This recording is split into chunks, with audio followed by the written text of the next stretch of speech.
Book 1, Chapter 7 of Anna Karenina. LibriVox.org/Kirsten On arriving in Moscow by a morning train, Levin had put up at the house of his elder half-brother, Koznishev. After changing his clothes, he went down to his brother's study, intending to talk to him at once about the object of his visit, and to ask his advice. But his brother was not alone. With him there was a well-known professor of philosophy, who had come from Kharkov expressly to clear up a difference that had arisen between them on a very important philosophical question. The professor was carrying on a hot crusade against materialists.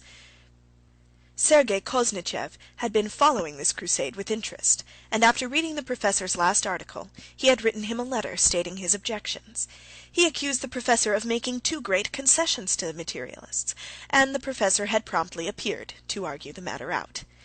The point in discussion was the question then in vogue: is there a line to be drawn between psychological and physiological phenomena in man, and if so, where?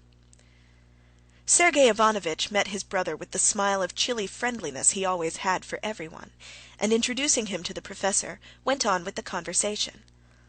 A little man in spectacles with a narrow forehead tore himself from the discussion for an instant to greet Levin, and then went on talking without paying any further attention to him. Levin sat down to wait till the professor should go, but he soon began to get interested in the subject under discussion.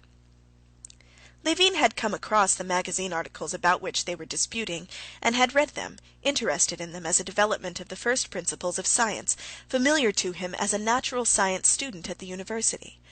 But he had never connected these scientific deductions as to the origin of man as an animal, as to reflex action, biology, and sociology, with those questions as to the meaning of life and death to himself, which had of late been more and more often on his mind.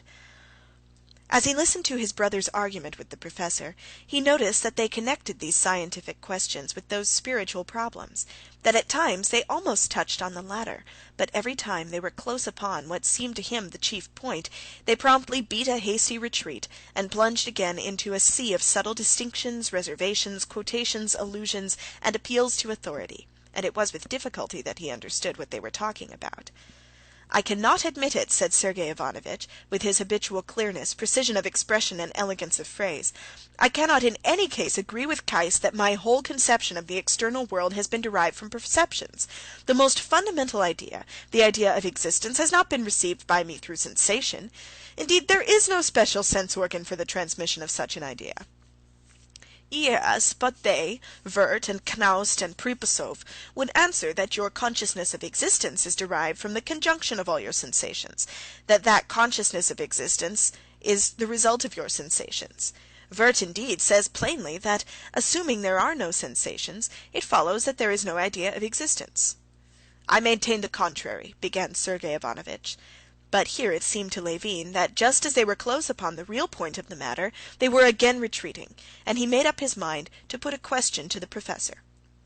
"According to that, if my senses are annihilated, if my body is dead, I can have no existence of any sort?" he queried.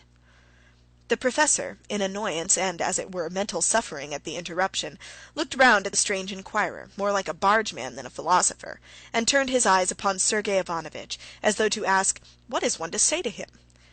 But Sergey Ivanovitch, who had been talking with far less heat and one-sidedness than the professor, and who had sufficient breadth of mind to answer the professor, and at the same time comprehend the simple and natural point of view from which the question was put, smiled and said, "That question we have no right to answer as yet." "We have not the requisite data," chimed in the professor, and he went back to his argument. "No," he said, "I would point out the fact that if, as Pripasov directly asserts, perception is based on sensation, then we are bound to distinguish sharply between these two conceptions." Levin listened no more, and simply waited for the professor to go. End of chapter 7. This recording is in the public domain.